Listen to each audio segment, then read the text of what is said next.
السلام علیکم ورحمۃ اللہ وبرکاتہ، نحمده ونصلی علی رسولہ الکریم، اما بعد فاعوذ باللہ من الشیطان الرجیم، بسم اللہ الرحمن الرحیم، رب اشرح لی صدری ویسر لی امری واحلل عقدۃ من لسانی یفقہوا قولی۔ لو أنزلنا هذا القرآن على جبل لرأيته خاشعا متصدعا من خشية الله وتلك الأمثال نضربها للناس لعلهم يتفكرون۔ اللہ سبحانہ تعالیٰ نے بنی اسرائیل پر بے شمار انعامات کیے، انہیں ہر طرح کی نعمتوں سے نوازا، انہیں ان کے دشمنوں سے نجات دی، لیکن اس کے باوجود ان کے دل اللہ کے آگے جھکے نہیں، ان کے دلوں میں نرمی نہیں پیدا ہوئی، ان کے اندر شکر گزاری نہیں آئی، تو اللہ سبحانہ تعالیٰ نے ان کے دلوں کو سخت کر دیا۔ آج ہم دلوں کی سختی کے بارے میں، سنگ دلی کے بارے میں پڑھیں گے ایک مثال جو سورۃ البقرہ کی آیت نمبر 74 میں پائی جاتی ہے۔ وَإِذْ قَتَلْتُمْ نَفْسًا، واقعہ یا قصہ یہاں سے شروع ہوتا ہے۔ وَإِذْ قَتَلْتُمْ نَفْسًا فَادَّارَأْتُمْ فِيهَا وَاللَّهُ مُخْرِجٌ مَا كُنتُمْ تَكْتُمُونَ فَقُلْنَا اضْرِبُوهُ بِبَعْضِهَا كَذَلِكَ يُحْيِي اللَّهُ الْمَوْتَى وَيُرِيكُمْ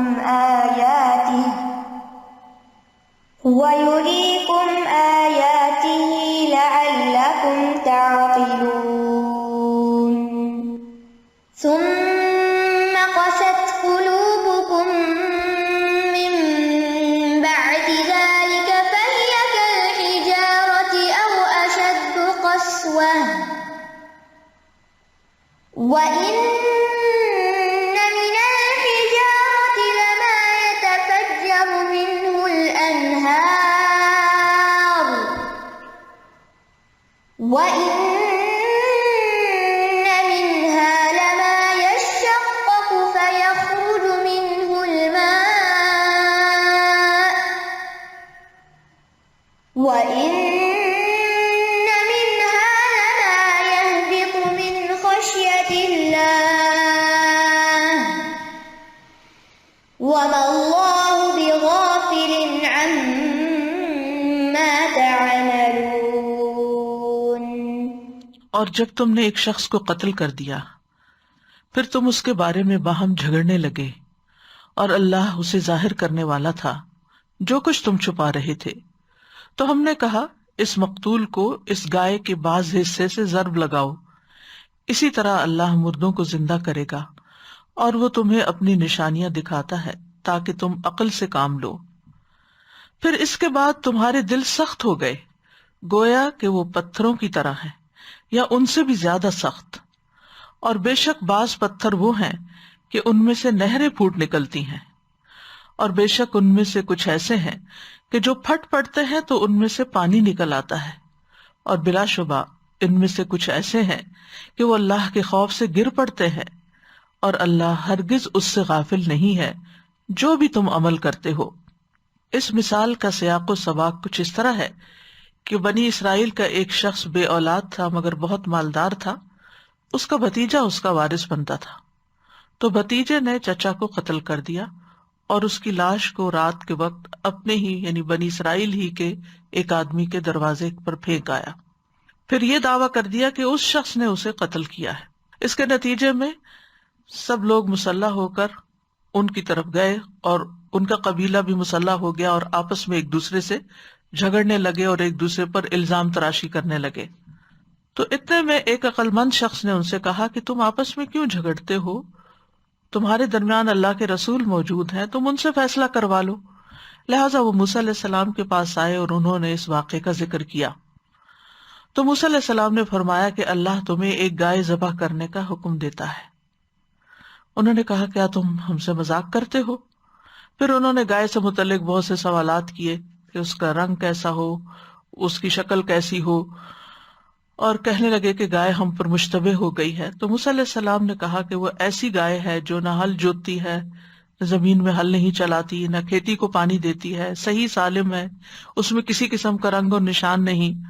تو انہوں نے کہا اب تم ٹھیک بات لائے ہو، اور پھر انہوں نے اس گائے کو ذبح کیا، اور لگتا ایسا تھا کہ وہ ذبح نہیں کریں گے۔ بہرحال اگر وہ پس و پیش نہ کرتے، بہت سے سوالات نہ کرتے، تو حکم کی اطاعت بھی ہو جاتی اور مسئلہ بھی حل ہو جاتا، لیکن چونکہ انہوں نے بحث مباحثے سے کام لیا، بہت سے سوالات کیے، تو بالآخر انہیں گائے تو مل گئی، لیکن اس کی بھاری قیمت چکانی پڑی۔ کہا جاتا ہے کہ صرف ایک ہی شخص ایسا تھا جس کے پاس وہ گائے تھی، اور اس نے پھر بہت بڑا مطالبہ کیا کہ اس گائے کی کھال بھر سونا اگر تم مجھے دو گے، یعنی گوشت تم نکال کر اتنا سونا مجھے دو گے تو تب میں تمہیں یہ گائے دوں گا۔ بہرحال انہوں نے جیسے تیسے اس گائے کو خریدا، اور اس کے بعد یہ کہ اس کو ذبح کیا۔ ذبح کرنے کے بعد اس کا ایک ٹکڑا مقتول کے جسم پر جو ہی مارا گیا تو مقتول اٹھ کر بیٹھ گیا، اور اس نے واضح طور پر اپنے بھتیجے کی طرف اشارہ کرتے ہوئے کہا کہ اس نے مجھے قتل کیا۔ اب جب دوبارہ اللہ تعالیٰ نے اس کی روح کو قبض کیا تو بھتیجے نے کہا اللہ کی قسم میں نے تو اسے قتل نہیں کیا، پھر قسم کھا لی، جبکہ اتنا بڑا معجزہ اپنی آنکھوں کے سامنے دیکھ چکے تھے۔ ان کی آنکھوں کے سامنے ایک مردہ شخص زندہ ہو کر بیٹھتا ہے اور بتاتا ہے کہ قاتل کون ہے، لیکن قاتل پھر بھی ڈھٹائی کے ساتھ قسم کھا لیتا ہے کہ میں نے قتل نہیں کیا۔ تو اللہ تعالیٰ نے فرمایا ثم قست قلوبکم من بعد ذلک، اس کے بعد پھر تمہارے دل سخت ہو گئے، یعنی اس واقعے کو دیکھنے کے بعد بجائے اس کے کہ مجرم کو پکڑا جاتا، تم نے مجرم کی ہاں میں ہاں ملا دی، لہذا جرم کرنے والے یا ظالم کا ساتھ دینے کی بنا پر ان سب کے دل سخت کر دیے گئے۔ اسی طرح یہ ہے کہ طویل مدت گزرنے کے ساتھ ساتھ بنی اسرائیل کے دل سخت ہو گئے تھے، بہت سی انہوں نے آیات دیکھی، معجزات دیکھے، لیکن کسی نصیحت اور موعظت کو قبول نہیں کیا، اسی وجہ سے پھر ان کے دل سخت ہو گئے۔ ایک اور جگہ پر آتا ہے فَبِمَا نَقْضِهِمْ مِيثَاقَهُمْ لَعَنَّاهُمْ وَجَعَلْنَا قُلُوبَهُمْ قَاسِيَةً، ان کے اپنے عہد کو توڑنے کی وجہ سے، یعنی انہوں نے جو عہد اللہ سے باندھا اس کے توڑنے کی وجہ سے ہم نے ان پہ لعنت کی اور ہم نے ان کے دل سخت کر دیے۔ یعنی یہ ایک خاص واقعہ ہے، لیکن اس کے علاوہ بھی اوور آل بنی اسرائیل کا جو رویہ رہا اللہ تعالیٰ کی آیات کے ساتھ، اللہ تعالیٰ کے پیغمبروں کے ساتھ، اس بنا پر ان کے دل سخت کر دیے گئے۔ اور کیسے سخت کہ فَهِيَ كَالْحِجَارَةِ، جیسے پتھر ہوں، او اشد قسوہ، یا پتھروں سے بھی زیادہ سخت، کیونکہ کچھ پتھر ایسے ہوتے ہیں کہ جو ٹوٹتے ہیں تو ان میں سے چشمے اور نہریں بہہ پڑتی ہیں، اور بعض پتھروں سے پانی نکل آتا ہے، اور بعض پتھر اللہ کے ڈر اور خوف سے پہاڑوں کی چوٹیوں سے گر پڑتے ہیں، نیچے آ جاتے ہیں۔ تو آئیے ہم دیکھتے ہیں کہ اس مثال سے اللہ سبحانہ تعالیٰ کیا بات سمجھا رہے ہیں، اور بذات خود اس مثال کے اندر کتنی گہرائی پائی جاتی ہے۔ جیسا کہ ہم جانتے ہیں کہ مثال اسی لیے بیان کی جاتی ہے کہ وہ چیز جو ہمیں نظر نہ آتی ہو اسے کسی ایسی چیز کے ساتھ تشبیہ دی جائے کہ جو نظر آتی ہو، جس کو ہم محسوس کر سکتے ہو، جس کو ہم سمجھ سکتے ہو۔ تو دلوں کی سختی جو ہے وہ کسی کو نظر نہیں آتی، دلوں کی سختی ایک مانوی سختی ہے جس کو پتھروں کی سختی کے ساتھ تشبیہ دی گئی، بلکہ اس سے بھی زیادہ سخت چیز کے ساتھ۔ تو فرمایا ثم قست قلوبکم، پھر تمہارے دل سخت ہو گئے، ٹھوس ہو گئے، پتھریلے ہو گئے۔ قسط کا معنی ہوتا ہے سخت ہونا، خشک ہونا، سخت مزاج ہونا، اور اس کے برعکس دلوں کی نرمی ہوتی ہے، یعنی سختی کے برعکس نرمی ہوتی ہے جس میں رحمت اور سکینت اور خشوع پایا جاتا ہے، جس کے اندر اللہ تعالی کی عظمت اور معرفت ہوتی ہے۔ تو ان کے دل خیر سے خالی تھے۔ اور قاسی کہتے ہیں عربی میں ایسی چیز کہ جس کے اندر کسی دوسری چیز سے متاثر ہونے کی صلاحیت ہو اصلاً، لیکن کسی وجہ سے وہ صلاحیت ختم ہو جائے، تو اس کے لیے لفظ قاسی بولا جاتا ہے۔ یعنی اس میں جذب کچھ ہو سکتا تھا، لیکن کوئی وجہ ہوئی کہ اب وہ صلاحیت ختم ہو گئی۔ یہی حال انسان کے دل کا ہے کہ اس میں اللہ تعالیٰ کے کلام کے ساتھ، اللہ تعالیٰ کی نصیحت کے ساتھ، دلائل کے ساتھ متاثر ہونے کی صلاحیت ہوتی ہے، مگر کچھ اسباب ایسے ہوتے ہیں، انسان کے کچھ اعمال ایسے ہوتے ہیں کہ جن کی وجہ سے اس کے اندر سے وہ صلاحیت ختم ہو جاتی ہے، اور دل کسی قسم کی خیر اور بھلائی کی بات کو قبول نہیں کرتے، وہ ان کے اندر نہیں جاتی۔ اور دل ہمارے سارے اعضاء کا بادشاہ ہے۔ جب دل کے اندر خشیت ہوتی ہے، دل کے اندر تقویٰ ہوتا ہے، دل کے اندر ایمان ہوتا ہے، دل کے اندر نرمی ہوتی ہے، تو اس کا اثر پورے وجود پر ہوتا ہے، انسان کی پوری زندگی پر ہوتا ہے، اس کے پورے اعمال پر ہوتا ہے۔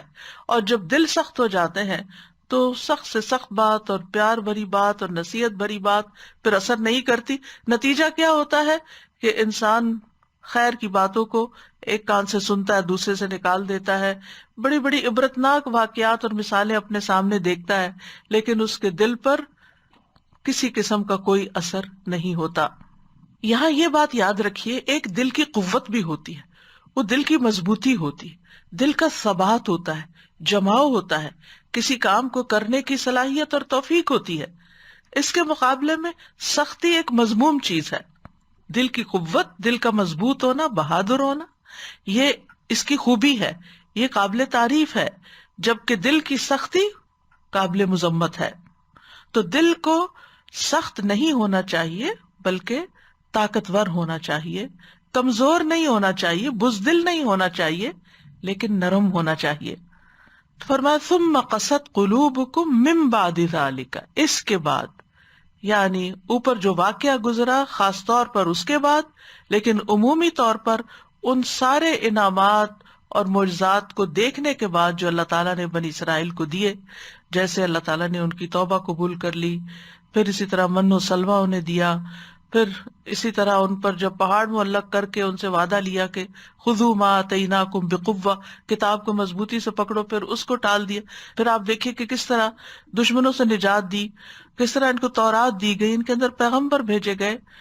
تو یہ سارے جو انعامات تھے، ایک کے بعد ایک نعمت، ایک کے بعد ایک نعمت، جس کا ان آیات سے پہلے تفصیل کے ساتھ سورۃ البقرہ میں ذکر ہو چکا ہے، اور یہ اس سلسلے کی ایک طرح سے آخری آیت ہے کہ جس میں یہ بتایا گیا کہ ان ساری چیزوں کو پا کر تم نے جب اللہ کی بات نہیں مانی تو پھر تمہارے دل سخت ہو گئے۔ اللہ سبحانہ تعالیٰ نے بنی اسرائیل کو طیبات عطا کی تھی، اللہ سبحانہ تعالیٰ نے ان کو دشمن سے نجات عطا کی تھی، ان کے اندر انبیاء بھیجے تھے، ان کو باقی جہان والوں پر فضیلت عطا کی تھی۔ وَأَنِّي فَضَّلْتُكُمْ عَلَى الْعَالَمِينَ، یعنی ہر طرح کے انعامات اور اکرامات تھے، لیکن اتنی ہی شدت کے ساتھ ان کی طرف سے نافرمانیاں بھی تھیں اور ڈھٹائی کا رویہ تھا، جو ہمارے لیے ایک بہت بڑا سبق ہے کہ اگر کوئی بھی ایسی قوم جس پر اللہ تعالیٰ کے انعامات ہوں، جس کے پاس اللہ کا پیغمبر آیا ہو، جس کے پاس اللہ کی کتاب محفوظ شکل میں ہو، اور پھر وہ اس کو کوئی اہمیت نہ دے، تو پھر اللہ سبحانہ وتعالیٰ ان سے ہدایت کی توفیق چھین لیتا ہے۔ یہاں ان کے دلوں کی سختی کو کس چیز سے مثال دی گئی؟ فَهِيَ كَالْحِجَارَةِ، تو ان کی مثال پتھروں جیسی ہو گئی، او اشد قسوہ، یا اس سے بھی زیادہ سخت، یعنی وہ سختی میں پتھر کی مانند ہے، اور پتھر جو ہے وہ لوہے سے بھی سخت ہوتا ہے، کیونکہ فولاد ہو، سیسا ہو، لوہا ہو، پیتل ہو، اس قسم کی جتنی بھی دھاتیں ہیں جو سخت دھاتیں ہوتی ہیں، جب انہیں آگ میں پگھلایا جائے تو وہ پگھل جاتی ہیں۔ اس کے برعکس پتھر آگ میں پگھلتا نہیں ہے، وہ ٹوٹ جاتا ہے، ریزہ ریزہ ہو جاتا ہے، لیکن میلٹ نہیں ہوتا۔ تو یہاں اسی لیے دلوں کو پتھروں سے تشبیہ دی گئی کہ وہ جب سخت ہو جاتے ہیں تو پھر وہ پگھلتے نہیں، پھر ایسے لوگوں پر اللہ کا کلام اثر نہیں کرتا۔ پھر فرمایا او اشد، او یہاں شک کے لیے نہیں ہے کہ اللہ تعالیٰ کو نعوذ باللہ شک تھا کہ وہ پتھروں کی طرح تھے یا پھر وہ اس سے بھی سخت تھے، یہ شک کی بات نہیں ہے، بلکہ اس کے کئی معنی کیے گئے ہیں۔ ایک معنی یہ ہے کہ بل کے معنوں میں اضراب کے لیے، کہ پتھر کی طرح بلکہ اس سے بھی سخت، یا پھر تنویع کے لیے، تنویع کہتے ہیں اقسام بیان کرنے کو۔ کچھ لوگ ایسے ہیں جن کے دل پتھروں کی طرح، بنی اسرائیل کے، کیونکہ درجات ہوتے ہیں نا لوگوں کے بھی، اور کچھ کے تو اس سے بھی زیادہ سخت ہے، یہ معنی بھی کیا گیا ہے۔ اور او کا لفظ جو ہے بیسیکلی یہ حرف عطف ہے، اور حرف عطف کے بعد جو آتا ہے اسے معطوف کہتے ہیں، اشدو. اور اس کا قاعدہ لغت عربی کے مطابق معطوف کا اعراب وہی ہوتا ہے جو حرف عطف سے پہلے کا ہوتا ہے. تو حرف عطف سے پہلے کیا ہے؟ کل حجارتی زیر آ رہی ہے، لیکن او اشدو آ گیا ہے. ہونا تو چاہیے تھا او اشدی، لیکن اشدو آ گیا. تو ایسا کیوں ہے؟ یہ قرآن کا اعجاز ہے. یہاں پر آپ دیکھیے کہ اصل میں اشدو سے پہلے ہم محذوف ہے، اور اشدو اس کی خبر ہے، یعنی ہم اشد قسوہ، اور یوں یہ جملہ اسمیہ بن جاتا ہے. اور لغت میں جملہ اسمیہ جو ہے یہ ثبات کا معنی دیتا ہے، یعنی ایسا ہی ہے. یعنی یہ بات جو کہی گئی ہے کہ او اشد قسوہ، تو اس پر بعض لوگوں نے اعتراض کیا کہ کیا اللہ تعالیٰ کو پتا نہیں تھا کہ وہ حجارہ ہیں یا زیادہ سخت ہیں، پتھر ہیں یا پتھروں سے بھی سخت ہیں؟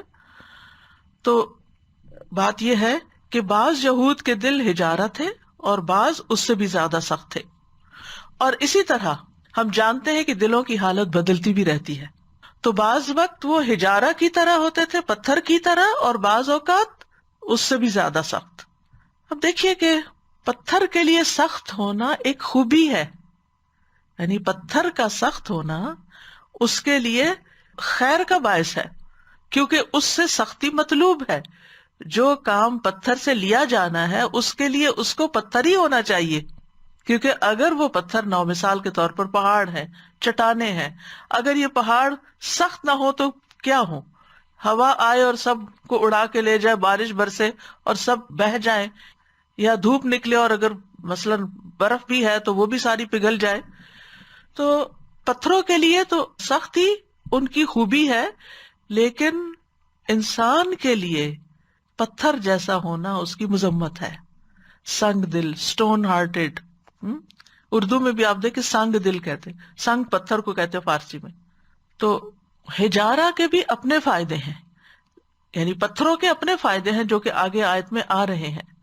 لیکن جب کوئی شخص پتھر جیسا ہو جاتا ہے، پتھر دل ہو جاتا ہے، جیسے اردو میں کہتے پتھر دل ہے فلاں، تو پتھر دل ہو جاتا ہے تو پھر اس کے اندر سے کوئی خیر نہیں نکلتی.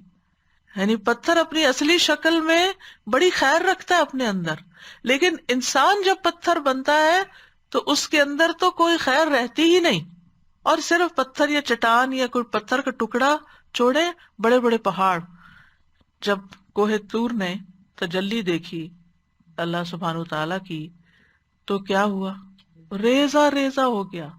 حالانکہ پتھروں کو توڑنے کے لیے بہت بڑی فورس چاہیے ہوتی ہے، ڈائنامائٹ چاہیے ہوتا ہے، اٹامک فورسز چاہیے ہوتی ہے پتھروں کو توڑنے کے لیے، لیکن وہ پہاڑ ریزہ ریزہ ہو گیا آن کی آن میں.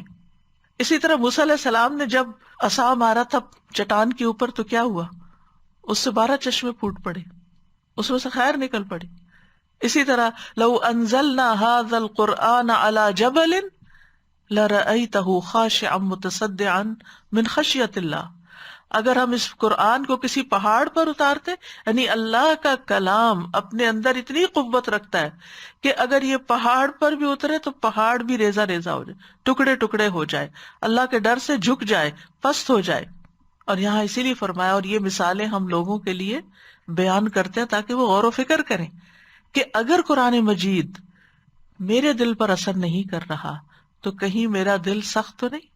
یعنی یہ اپنا جائزہ لینے کی، جیسے آپ دیکھیں فزیکلی بھی اگر ہارٹ ہارڈ ہو جائے تو انسان کے لیے موت ہو سکتی ہے، اس کا فنکشن ختم ہو سکتا ہے، اس کا کام کرنا بند ہو سکتا ہے، تو وہ انسان کے لیے موت کا پیغام ہوتا ہے. اور اسی طرح اسپرچولی بھی اگر دل سخت ہو جائے تو یہ انسان کی روحانی موت ہوتی ہے. تو ہم میں سے ہر ایک کو اپنے دل کا جائزہ لینا چاہیے. وہ کہتے ہیں نا 3 مواقع پر اپنے دل کا جائزہ لیتے رہو، قرآن سنتے وقت، ذکر کی محفلوں میں، اور تنہائی کے اوقات میں. اگر اس میں دل نہ لگے تو سمجھو کہ پھر دل نہیں پتھر ہے سینے میں. تو ہم سب کو اپنے دلوں کا جائزہ لینا چاہیے کہ قرآن سنتے وقت ہماری کیفیت کیا ہوتی ہے، ہمارا دل کتنا لگتا ہے، ہمارے اندر کیسا ارتعاش آتا ہے. کیونکہ جب زلزلہ آتا ہے یا زمین کے اندر ارتعاش پیدا ہوتا ہے تو پتھر بھی کانپ اٹھتے ہیں، پتھر گر پڑتے ہیں، پتھر ٹوٹ جاتے ہیں. لیکن انسان ہے کہ اس پر اللہ کا کلام اثر نہیں کرتا. تو فرمایا وَإِنَّ مِنَ الْحِجَارَةِ، اور بے شک بعض پتھر لما البتہ ایسے ہیں جو یتفجر منہ الانہار، اس میں سے نہریں پھوٹ پڑتی ہیں. یتفجر، تفجر کا معنی ہوتا ہے کثیر مقدار میں وسیع پیمانے پر کسی چیز کا پھٹنا. اور نہریں جو ہوتی ہیں اس میں آپ دیکھیں کہ زیادہ پانی نکلتا ہے نا، زیادہ پانی بہتا ہے. یعنی کچھ پتھر ایسے بھی ہیں جہاں سے پانی کی نہریں پھوٹتی ہیں، جن سے لوگ خود پانی پیتے ہیں، اپنے کھیتوں اور جانوروں کو پلاتے ہیں اور بہت سے فائدے اٹھاتے ہیں. اور پتھر جب پھٹتا ہے تو کہتے ہیں کہ ایک مکعب میٹر پتھر کو توڑنے کے لیے 16,700 ٹن فورس کی ضرورت ہوتی ہے، اور 37 ملین پاؤنڈ فورس کی صرف 3/3 پتھر کو توڑنے کے لیے ہوتی ہے. یعنی اگر آپ اس کو کرش کرنا چاہیں تو 73 ملین پاؤنڈز فورس آپ کو چاہیے.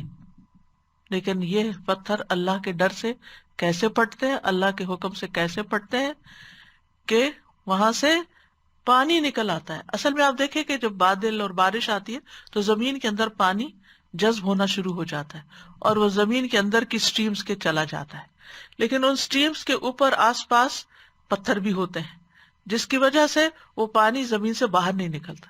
جب زلزلے آتے ہیں یا جب اللہ کا حکم ہوتا ہے اور ان چٹانوں کے اندر کریکس ہوتے ہیں تو پھر ان سے پانی گشپ کر کے باہر نکلتا ہے اور بڑی بڑی نہریں اور دریا جاری ہو جاتے ہیں، اور ان سے بڑے وسیع پیمانے پر خیر پھوٹتی ہے جس سے بے شمار انسانیت سیراب ہوتی ہے.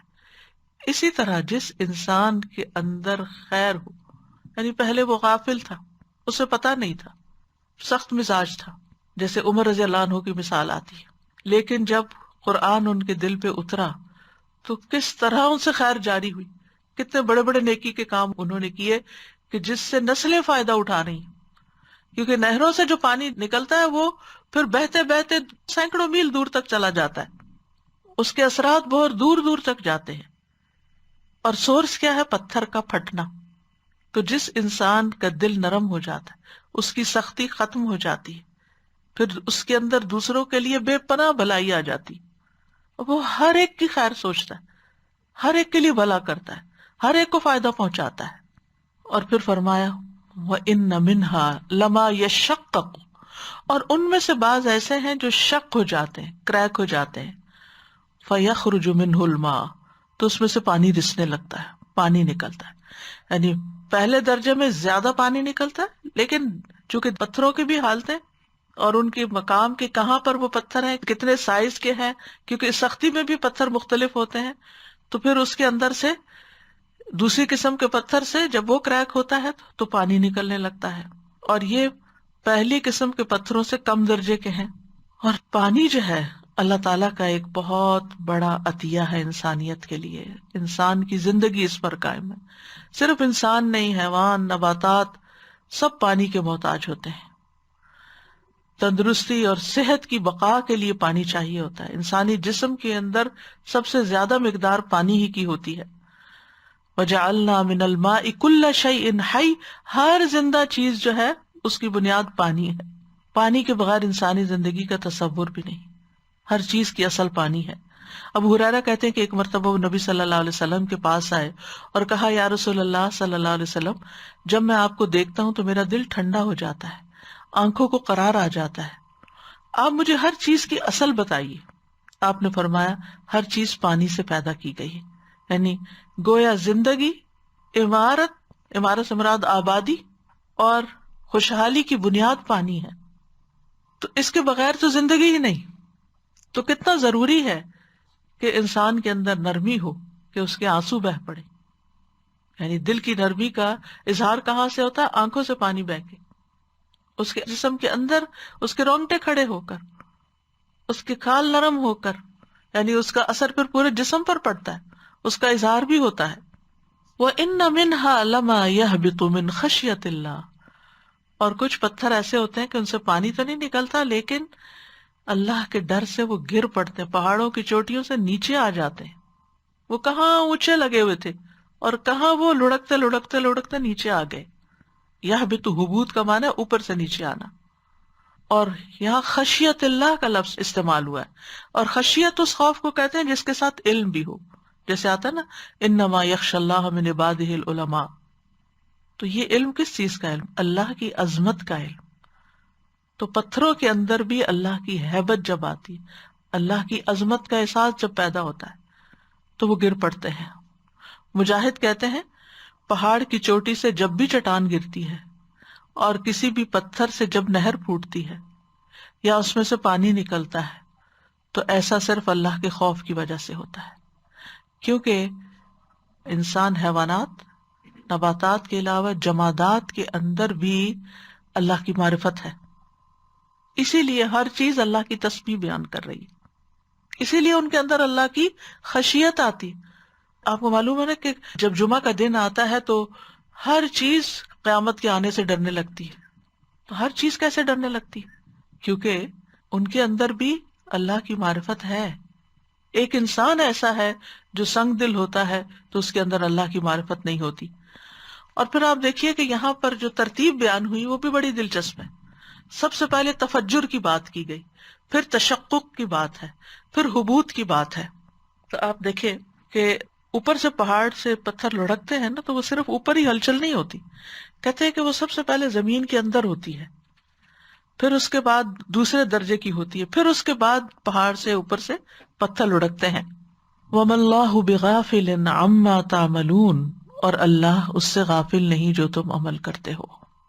بِغَافِلٍ، با یہاں زائد ہے، تاکید کے لیے آئی ہے، اور یہ ایک طرح سے تہدید ہے، دھمکی ہے، خوف دلانا ہے کہ تم جو کر رہے ہو کر لو، اس کے بعد اللہ تعالیٰ تمہارا محاسبہ کرے گا اور تمہیں ایسی سزا دے گا جس کے تم مستحق ہوگے، کیونکہ تم نے اللہ کی نعمتوں کا انکار کیا، ناشکری کی، اللہ کے حکم کا انکار کیا.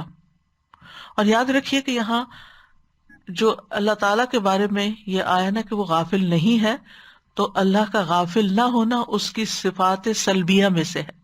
غفلت اللہ کے اندر نہیں ہے. صفات سلبیہ ایسی ہوتی ہیں جن کا اللہ سبحانہ وتعالیٰ اپنی ذات سے نفی کر دیتا ہے کہ اللہ ایسا نہیں ہے، اور یہ دو چیزوں پر مشتمل ہوتی ہیں. ایک اس چیز کی نفی کرنا جس کا وہاں ذکر ہوا ہے، یعنی غفلت کی نفی ہے غافل میں، اور دوسرا اس کے برعکس اس کی صفت کمال کو ثابت کرنا. غافل نہیں تو پھر کیا ہے؟ پوری طرح جاننے والا ہے. تو اللہ اس سے غافل نہیں جو لوگ عمل کر رہے ہیں.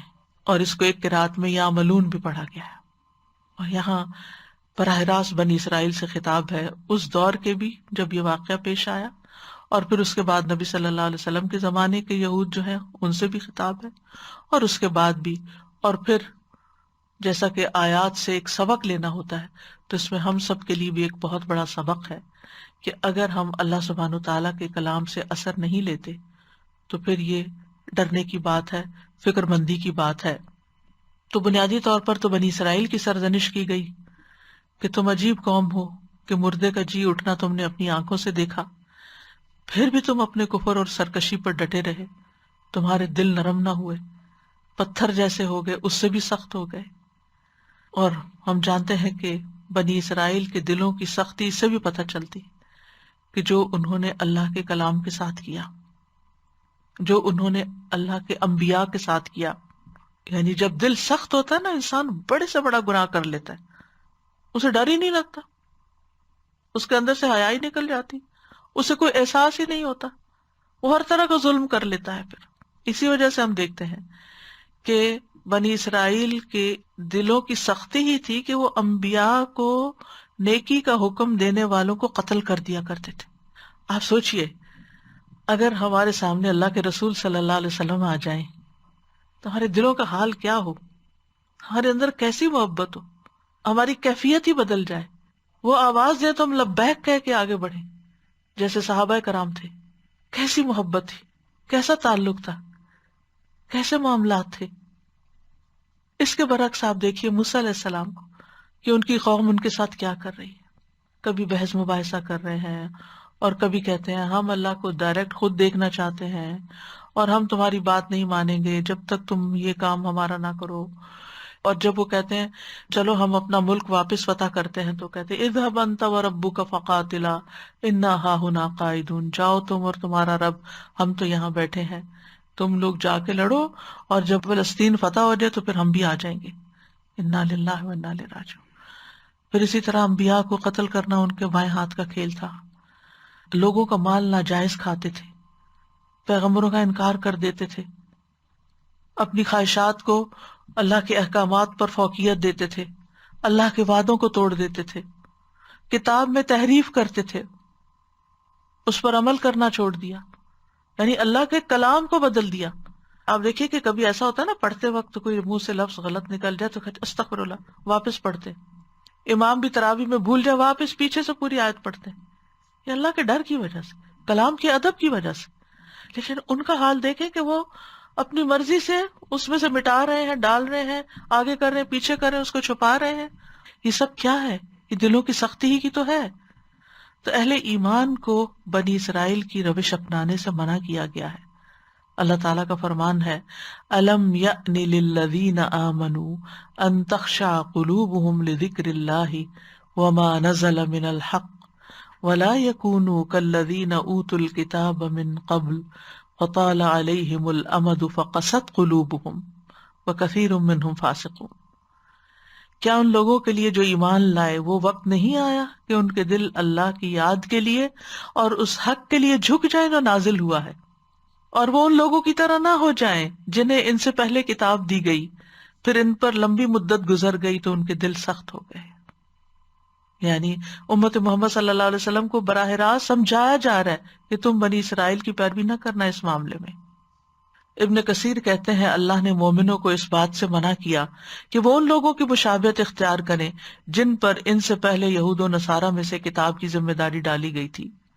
تو بہرحال ان کے جرائم بے شمار تھے، اللہ کی کتاب کو تبدیل کرنے کے علاوہ اس کو تھوڑی قیمت پہ بیچا بھی، اسے اپنے پس پشت ڈال دیا، اپنے علماء اور مشائخ کو اللہ کے سوا اپنا رب بنا لیا، حتیٰ کہ یہاں تک پہنچے کہ ان میں سے کچھ لوگوں نے حضرت عزیر کو جو ایک نبی تھے اللہ کا بیٹا قرار دیا، یعنی شرک تک کا ارتکاب کیا۔ تو یہاں اس مثال میں ہم دیکھتے ہیں کہ ایک معقول چیز، یعنی جو صرف عقل سے سمجھی جا سکتی ہے، اس کو ایک محسوس چیز سے، ملموس یعنی جس کو چھوا جا سکتا ہے، اس کے ساتھ تشبیہ دی گئی۔ اور وجہ جیسے ہم جانتے ہیں کہ لوہے کے ساتھ تشبیہ نہیں دی گئی، پیتل کے ساتھ نہیں دی گئی، پتھر ہی کے ساتھ دی گئی، کیونکہ دل اور پتھر میں ایک مماثلت ہے۔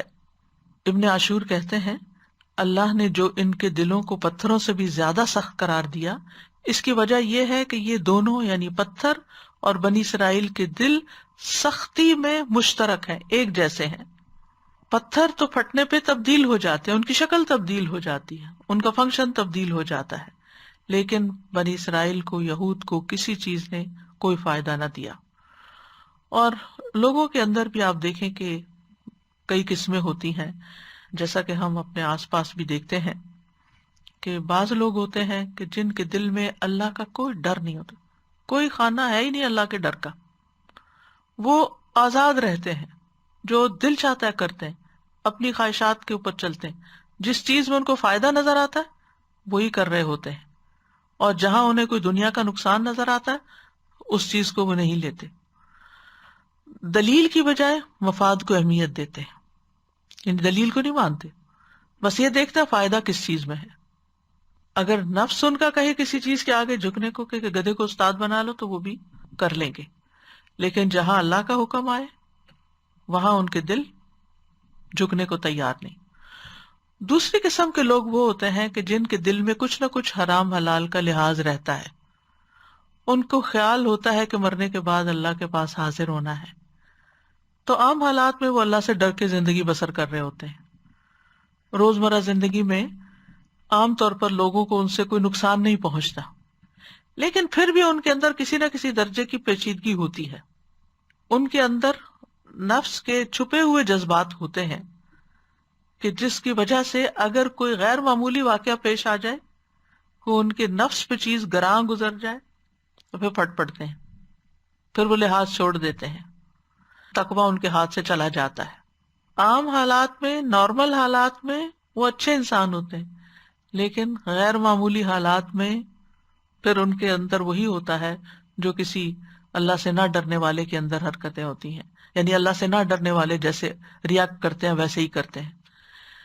صرف تیسری قسم کا انسان ایسا ہے جو پورے معنوں میں، حقیقی معنوں میں اللہ سے ڈرتا ہے، جو واقعی اللہ کو پہچانتا ہے اور اپنے آپ کو بھی پہچانتا ہے، اپنی کمزوریوں کو بھی جانتا ہے۔ وہ صرف عام حالات میں ہی اللہ سے نہیں ڈرتا، بلکہ ہر طرح کے حالات میں اللہ سے ڈرتا ہے، اپنے اوپر خود نگرانی کرتا ہے۔ نہ کسی کی محبت اس کو اللہ کی ناراضگی کی طرف لے جاتی ہے اور نہ کسی سے نفرت، کیونکہ عام طور پر لوگ محبت اور نفرت میں پھر عدل نہیں کر پاتے، وہ اللہ کی ناراضگی کے کام شروع کر دیتے ہیں، تو وہ کبھی بھی کسی سے بے انصافی نہیں کرتے، وہ اپنا مسلسل احتساب کرتے رہتے ہیں اور پھر اسی کے مطابق زندگی بسر کرتے ہیں جو اللہ کی پسند کی ہوتی ہے۔ تو آپ دیکھیے کہ یہاں اس مثال میں بھی اللہ تعالیٰ نے 3 طرح کے پتھروں کا بتایا ہے کہ بعض انسان جن کے دل میں اللہ کا ڈر ہوتا ہے ان کے آنکھوں سے آنسو بہتے ہیں، خیر کثیر ان کے اندر ہوتی ہے۔ کچھ لوگ خشک چٹان کی طرح ہوتے ہیں، تھوڑا بہت پانی رستا ہے، تھوڑی خیر ہوتی ہے، اور کچھ جو ہیں وہ لڑک کے نیچے گر جاتے ہیں۔ تو بہرحال بعض نے کہا کہ پتھروں کی مثال آنسوؤں سے متعلق بھی ہے جو کہ دل کی نرمی کا اظہار ہوتا ہے۔ کچھ لوگ زیادہ رونے والے ہوتے ہیں، کچھ لوگ کم روتے ہیں اور کچھ کبھی بھی نہیں روتے، یا کچھ کا صرف دل روتا ہے۔ تو بہرحال یہ مختلف قسمیں بتائی گئی ہیں۔ اصل بات وہی ہے کہ پتھر ان انسانوں سے بہتر ہوتے ہیں کہ جن کے دل سخت ہوتے ہیں، بنیادی طور پر یہ بات سمجھائی گئی ہے، لیکن ویسے غور و فکر کی کئی چیزیں لوگوں نے بطور سبق لی ہیں۔ تو چونکہ پتھروں کی 3 قسمیں ہیں، تو بعض انسان جو ہے وہ خیر کی چابیاں ہوتے ہیں، جہاں جاتے ہیں خیر ہی پھیلاتے ہیں، مبارک ہی ہوتے ہیں۔ وَجَعَلَنِي مُبَارَكًا أَيْنَمَا كُنتُ، ان سے بڑا نفع پہنچتا ہے، بکثرت خیر ان سے نکلتی ہے۔ حدیث میں آتا ہے لوگوں میں سب سے بہترین وہ ہے جو لوگوں کے لیے سب سے زیادہ فائدہ مند ہے۔ ایک شخص نے آپ سے پوچھا کہ کون سے لوگ اللہ کو زیادہ محبوب ہیں اور کون سے اعمال زیادہ پسندیدہ ہیں، تو آپ نے فرمایا وہ لوگ اللہ کو زیادہ پیارے ہیں جو لوگوں کے لیے سب سے زیادہ فائدہ مند ہوں۔ اور اللہ کے نزدیک پسندیدہ اعمال کیا ہیں؟ کسی مسلمان کو خوش کر دینا، کسی کی تکلیف دور کر دینا، کسی کا قرضہ ادا کر دینا، کسی سے بھوک دور کر دینا، اور جس نے اپنے غضب کو روک لیا اللہ اس کی خامیوں پہ پردہ ڈال دے گا۔ ابن قیم کہتے ہیں فائدہ پہنچانے والا شخص ہی بابرکت ہوتا ہے، اور جو چیز سب سے زیادہ فائدہ پہنچاتی ہے وہ سب سے زیادہ بابرکت ہوتی ہے۔ اور لوگوں میں سے بابرکت انسان وہ ہوتا ہے جہاں بھی جاتا ہے اس سے فائدہ اٹھایا جاتا ہے۔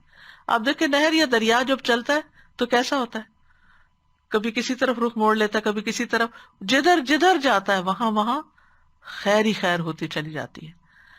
لہذا ہم دیکھتے ہیں کہ صحابہ میں بھی کچھ لوگ ایسے تھے کہ جو ہر طرح کے خیر کے کام کرتے تھے، جیسے ابو بکر رضی اللہ عنہ، کہ ایک ہی دن میں جب نبی صلی اللہ علیہ وسلم نے کچھ سوال کیے اپنے صحابہ سے کہ جنازہ کس نے پڑھا، تو انہوں نے کہا میں نے پڑھا، مسکین کو کھانا کس نے کھلایا، تو انہوں نے کہا میں نے کھلایا، مریض کی عادت کس نے کی، اور روزے سے کون ہے، تو یہ سب کام حضرت ابو بکر ایک ہی وقت میں ایک ہی دن میں فجر کی نماز سے پہلے کر چکے تھے۔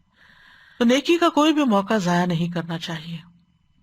کم سے کم درجہ نیکی کا کیا ہے کہ انسان اپنا شر دوسروں تک نہ لے جائے۔ پھر اسی طرح اللہ کی خشیت کی بڑی اہمیت ہے، اللہ سے ڈرنا، کیونکہ ڈر سے پتھر ٹوٹتے ہیں۔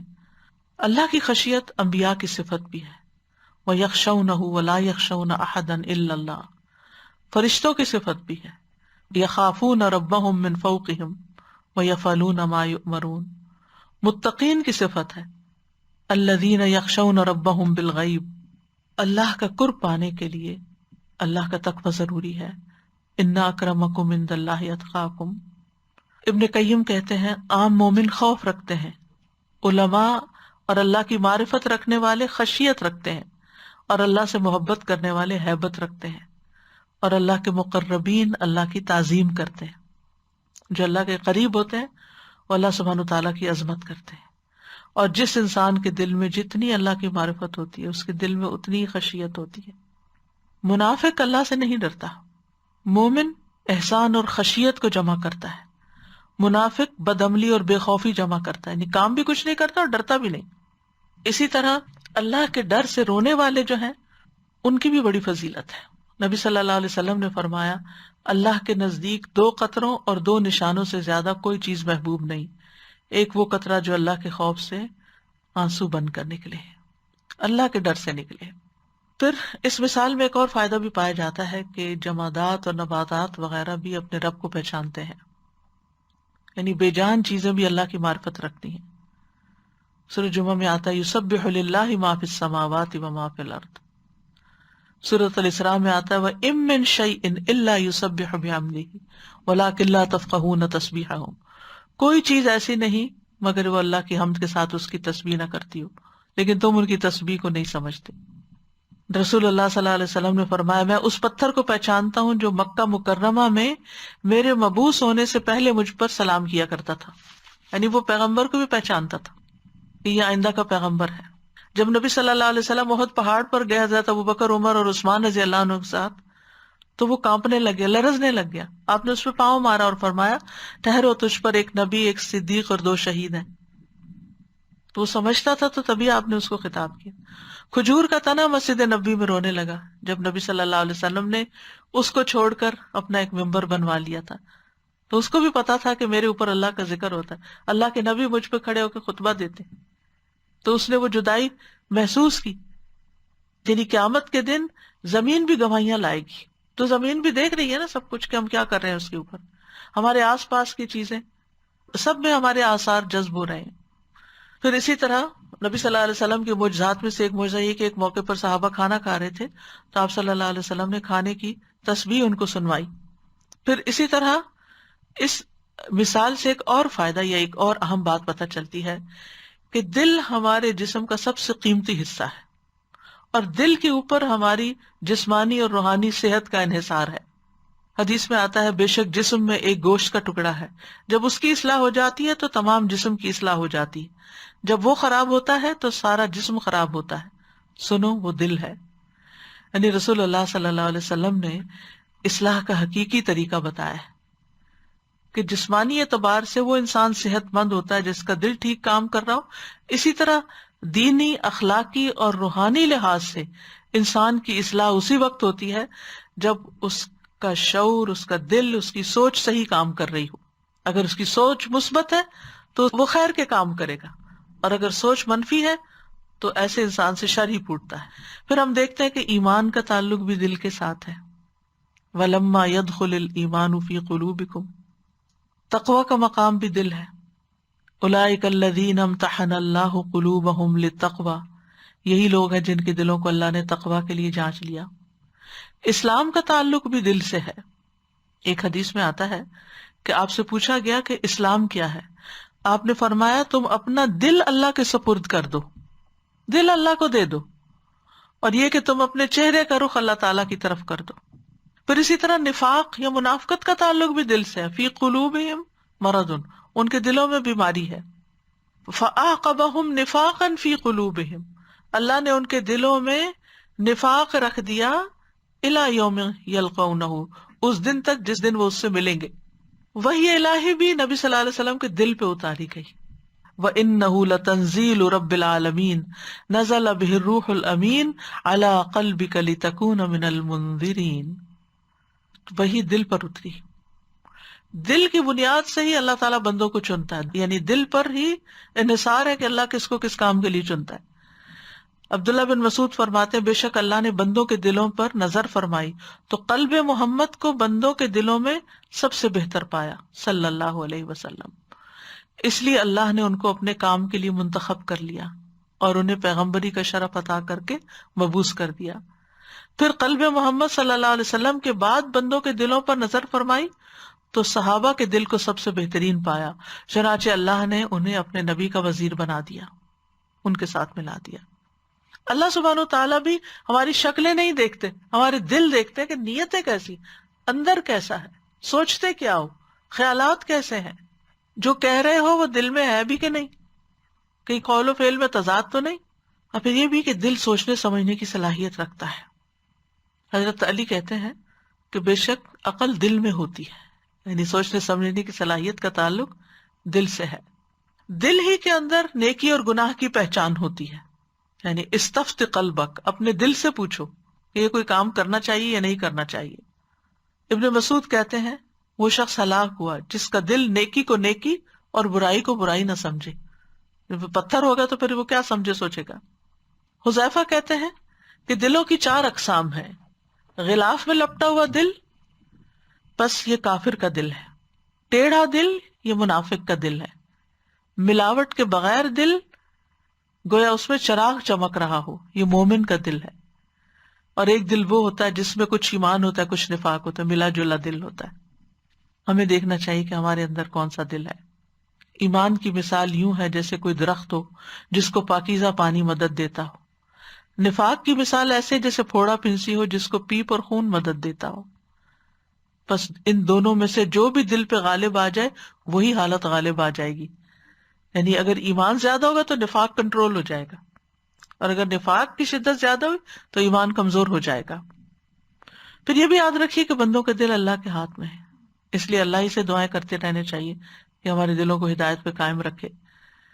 پھر یہ کہ دل کی حالت بدلتی رہتی ہے، الٹ پلٹ ہوتی رہتی ہے. رسول اللہ صلی اللہ علیہ وسلم نے ایک جگہ پر فرمایا قلب کو قلب اس لیے کہتے کہ وہ پلٹتا رہتا ہے، اور دل کی مثال تو اس پر کی طرح ہے جو کسی درخت کے تنے کے ساتھ لٹکا ہوا اور اسے ہوا الٹ پلٹ کرتی رہتی ہو، کبھی سیدھا کبھی الٹا. اسی طرح ایک اور مثال سے سمجھایا، آدم کا دل اس ہنڈیا سے بھی زیادہ تیزی کے ساتھ بدلتا ہے جو خوب کھول رہی ہو. یعنی اتنی تیزی سے تبدیلیاں آ جاتی ہیں دل میں. تو بہرحال دل کی سختی جو ہے وہ دل کی مذموم حالت ہے جس سے پناہ مانگنی چاہیے، کیونکہ اللہ سے ڈرنے والوں کی صفت کیا ہوتی ہے کہ جب ان کے سامنے قرآن پڑھا جاتا ہے تو ان کی کھالوں کے رونگٹے کھڑے ہو جاتے ہیں، وہ اپنے رب سے ڈرنے لگتے ہیں، پھر ان کی کھالیں اور ان کے دل اللہ کے ذکر کی طرف نرم ہو جاتے ہیں. یاد رکھیے دل سخت ہونا بدبختی کی علامت ہے، ناکام انسان کی علامت ہے. رسول اللہ صلی اللہ علیہ وسلم نے فرمایا ایسا بندہ ناکام و نامراد ہوا جس کے دل میں اللہ نے انسانیت کے لیے رحم نہیں رکھا. جس کے اندر کوئی رحم نہیں وہ ناکام و نامراد ہے. اور جہنمی ہونے کی علامت ہے کہ انسان کے اندر سخت مزاجی ہو، بدخوئی ہو اور تکبر ہو. یعنی دل کی یہ سختی جو ہے، یہ ہجارہ جو ہے، یہ جہنم کا ہجارہ ہی بننے والا ہے. دل کی سختی کی وجوہات کیا ہوتی ہیں؟ ایمان کے بعد کفر کے رستے پہ چلنا، اللہ کی آیات سے اعراض برتنا، یعنی جب نصیحت کی جائے تو توجہ ہی نہ دینا، غفلت میں پڑے رہنا، لاہیتاً قلوبہم، اللہ کے ذکر سے روگردانی کرنا، منہ موڑ لینا، رب کو یاد نہ کرنا، فرائض سے پیچھے رہنا خصوصاً جمعہ وغیرہ سے، گناہ کرنا کیونکہ گناہ دلوں پہ غلبہ پا لیتے ہیں.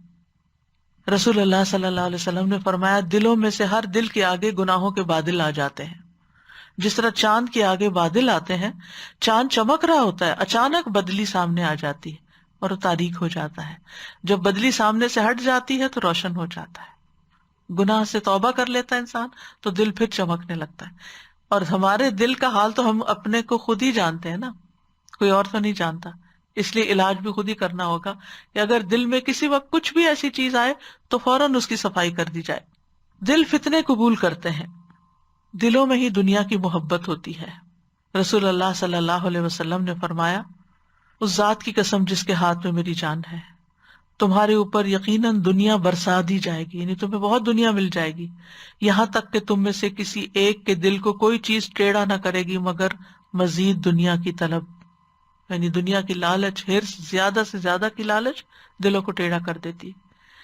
اسی طرح عام روزمرہ زندگی میں کثرت کلام اور کثرت طعام بھی دلوں کو بگاڑنے کا سبب بنتے ہیں. بعض سلف صالحین کہتے ہیں 2 خصلتیں دل کو سخت کر دیتی ہیں، زیادہ بولنا اور زیادہ کھانا پینا. ابن قیم کہتے ہیں دل کو بگاڑنے والے 5 امور ہیں. نمبر 1، لوگوں سے زیادہ گھل مل کے رہنا، یعنی ہر وقت سوشلائز کرنا. خواہش پرستی، اللہ کے علاوہ کسی اور سے دلی تعلق رکھنا، یعنی اللہ سے بڑھ کے تعلق. زیادہ کھانا، زیادہ سونا، یہ 5 چیزیں دل کو خراب کرنے والی چیزوں میں سب سے بڑی چیزیں ہیں. اسی طرح چیخنا چلانا، صفوں کی درستگی کا خیال نہ رکھنا. تو دلوں کی سختی کے انسان کے اوپر نتائج بھی ہوتے ہیں. اس کے نتیجے میں انسان اللہ کے کلام کو اہمیت نہیں دیتا، قرآن پڑھنے کو اور قرآن کی مجلس میں دل نہیں لگتا، دین کی بات سننے کا شوق نہیں رہتا، کوئی نصیحت کی بھی جائے تو اس کو فراموش کر دیتا ہے۔ وَنَسُوا حَظًّا مِّمَّا ذُكِّرُوا بِهِ، نعمتوں کا زوال شروع ہو جاتا ہے۔ سب سے بڑی بات یہ کہ دل کا سکون لٹ جاتا ہے، ایمان رخصت ہو جاتا ہے یا بہت کمزور پڑ جاتا ہے، لوگوں کی نفرت اور بغض کا باعث بھی بن جاتا ہے۔ دلوں کی سختی اور گمراہی جو ہے یہ اللہ تعالیٰ کی ناراضگی کا سبب بنتی ہے۔ علاج کیا ہے؟ ایمان کو مضبوط بنانے کے طریقے اختیار کریں، وہ چیزیں جو ایمان کو بڑھائیں، مضبوط کریں، مثلاً قرآن کی کثرت سے تلاوت اور تدبر سے پڑھنا اس کو، کیونکہ قرآن شفا ہے۔ اپنی زبان کی اصلاح، رسول اللہ صلی اللہ علیہ وسلم نے فرمایا کسی آدمی کا ایمان درست نہیں ہوتا جب تک اس کا دل درست نہ ہو، اور اس کا دل درست نہیں ہوتا جب تک اس کی زبان درست نہ ہو جائے۔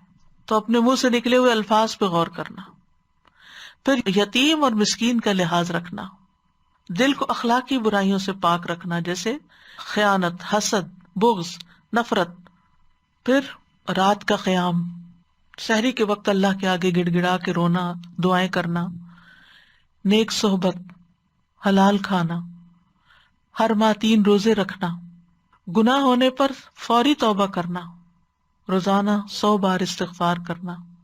رسول اللہ صلی اللہ علیہ وسلم نے فرمایا میرے دل پر پردہ سا آ جاتا ہے، اسی وجہ سے میں ایک دن میں 100 بار اللہ سے استغفار کرتا ہوں۔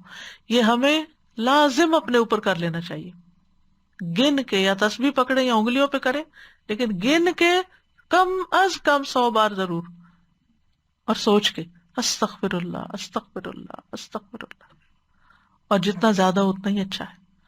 پھر کثرت سے موت کو، قبر کو، حشر کو، حساب کتاب، جسر جہنم، ان سب چیزوں کو یاد کرنا چاہیے۔ نبی صلی اللہ علیہ وسلم نے فرمایا لذتوں کو توڑنے والی چیز موت کا تذکرہ کثرت سے کیا کرو۔ قبرستان جانا عورتوں کے لیے تو منع ہے، لیکن مردوں کے لیے یہ کہ قریب سے گزرے انسان، اس سے عبرت پکڑے کہ ایک دن ہماری جگہ بھی یہی ہوگی، اللہ کرے وہ بھی نصیب ہو، کیونکہ اب اس قسم کی موتیں ہونے لگی ہیں کہ جس میں بعض اوقات وہ بھی نصیب نہیں ہوتی۔ رسول اللہ صلی اللہ علیہ وسلم نے فرمایا میں نے تمہیں قبرستان جانے سے منع کیا تھا، اب میرے اوپر یہ ظاہر ہوا کہ اس سے دل نرم ہوتے ہیں، سختی کا علاج ہے دلوں کی، آنکھیں آنسو بہاتی ہیں، آخرت کی یاد تازہ ہوتی ہے، اس لیے قبرستان جایا کرو۔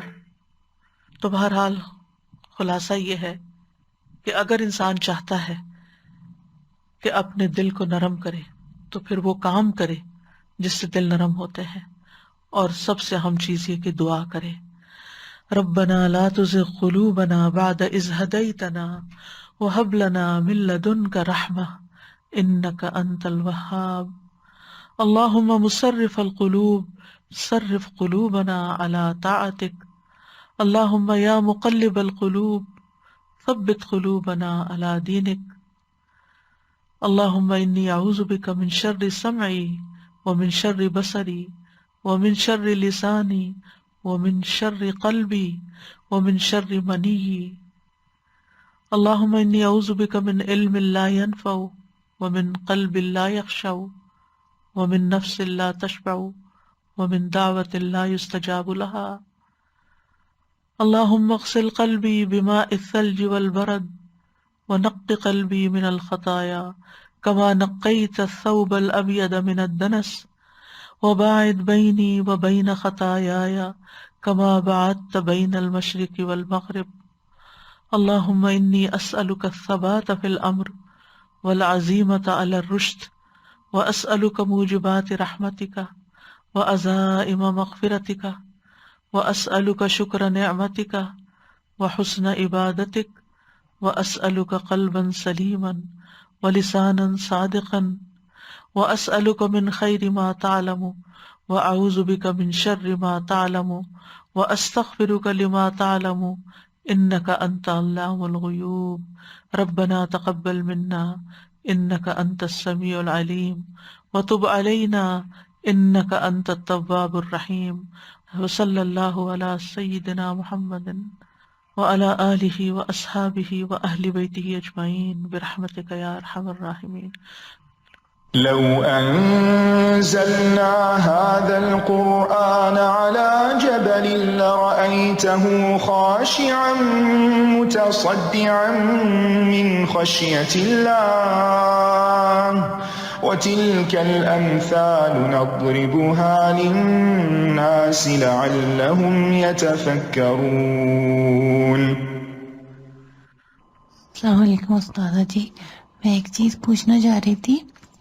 یہ جو قبرستان میں آپ نے بتایا کہ عورتوں کا جانا منع ہے، تو مطلب اگر اس سے جیسے اس کی دیوار سے باہر ہیں اور گاڑی میں بیٹھے ہوئے ہیں پھر ٹھیک ہے. پھر ٹھیک ہے نا؟ اور عبرت کے لیے بس جانا چاہیے، ویسے نہیں جانا چاہیے. اچھا. کچھ خواتین تو عدت میں بھی قبرستان چل پڑتی جی، ہیں وہاں کیونکہ بیٹھی بھی صریح ہوتی ہیں. نافرمانی ہے ایک طرح سے. جی اصل میں ہم لوگ میرے ہسبینڈ جاتے ہیں نا اپنی امی کی قبر پہ ایوری سنڈے سیٹرڈے جو بھی ٹائم ملتا ہے، تو وہاں کافی ساری عورتیں اندر قبر میں بیٹھی ہوئی ہوتی ہیں، اونچا اونچا قرآن اگربتیاں وہ جلائی ہوئی ہوتی ہیں. تو لیکن میں نے کہا میں پوچھوں گی. اس کام کے لیے نہیں جانے، صرف نہیں عبرت کے لیے. جی، تو مطلب ہم گاڑی میں بیٹھ سکتے ہیں دور نا؟ سادہ جی، قرآن کی ہی مثالوں سے ہمیں یہ ملتا ہے نا کہ کتنا ہی دل سخت کیوں نہ ہو، کوئی نہ کوئی ایک لمحہ ضرور ایسا آتا ہے کہ وہ دل اللہ کی طرف اور کچھ نہیں تو مبہوت ہی ہو جاتا ہے. جیسے وہ نمرود کے بارے میں ہم نے پڑھا تھا نا، جب وہ ابراہیم علیہ السلام سے جھگڑا کر رہا تھا تو فَبُہِتَ الَّذِي كَفَرَ، یعنی کہ ایک لمحے کے لیے مبہوت ہوا تھا اس کا دل بھی، لیکن پھر پلٹ گیا. اسی طرح فرعون کے بارے میں بھی آتا ہے، یعنی اللہ تعالیٰ کی کتنا ہی سخت دل کیوں نہ ہو، اللہ تعالیٰ انصاف کا معاملہ کرتے ہیں اس کے ساتھ، اس کو ایک نظر ضرور دکھاتے ہیں. بلکہ وہ تو اینڈ پہ سخت ہوتا ہے نا، اس سے پہلے تو سارے مواقع کھلے ہی ہوتے ہیں. وآخر دعوانا ان الحمد للہ رب العالمین. سبحانک اللہم وبحمدک اشہد ان لا الہ الا انت استغفرک واتوب الیک. السلام علیکم ورحمۃ اللہ وبرکاتہ.